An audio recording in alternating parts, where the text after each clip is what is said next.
Desert Forecast with meteorologist Patrick Evans. Well, the storms of yesterday have cleared out. It's a quiet morning.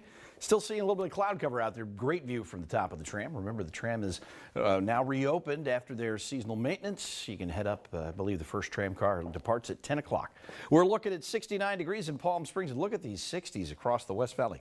Much cooler this morning, and it's pretty comfortable all across the valley. 71 in La Quinta, 74 thermal, 71 up at 29 Palms, and 65 in Yucca Valley. It's a chilly 34 at Big Bear, where they picked up a good bit of rain yesterday, but the rain was really fairly isolated. We saw a couple of heavier downpours, but very brief here on the valley floor, and then it cleared right out. Dew points still in the 50s today, so I anticipate we're still going to see a couple of isolated storms.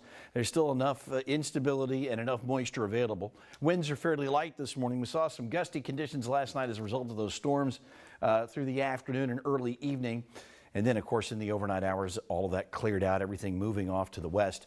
I think this afternoon you're going to look around the tops of our local ridges, particularly Mount San Gorgonio and San Jacinto. But as we move through the next 24 hours, we're going to see a little bit of a change. Into Thursday, we're going to start to dry out a little bit, that humidity retreating. So Thursday and Friday should be a little bit drier and more comfortable. Here's the Futurecast data, and as we walk through the morning hours, not much going on, but here as we move into the later part of the morning, you've got a little storm popping up. This is again right at the top near the tram, and you can see these storms also pulling west very quickly.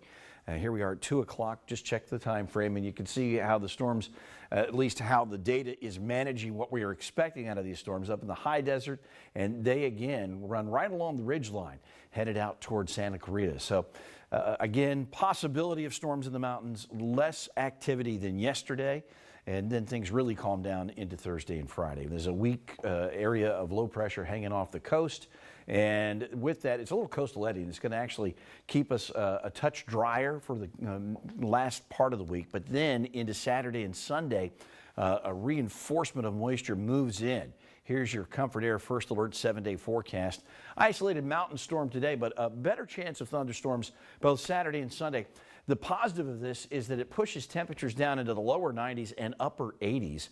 The average for the date is 93, so we're actually going to be running below average for much of next week, the weekend, and much of next week. So when we could certainly use some rainfall, that would be very, very advantageous. Remember, every county in California is under drought conditions. So a little rain, not a bad thing. Let's go back over to the anchor desk. Could make it interesting. A little rain, a very good thing, actually, right?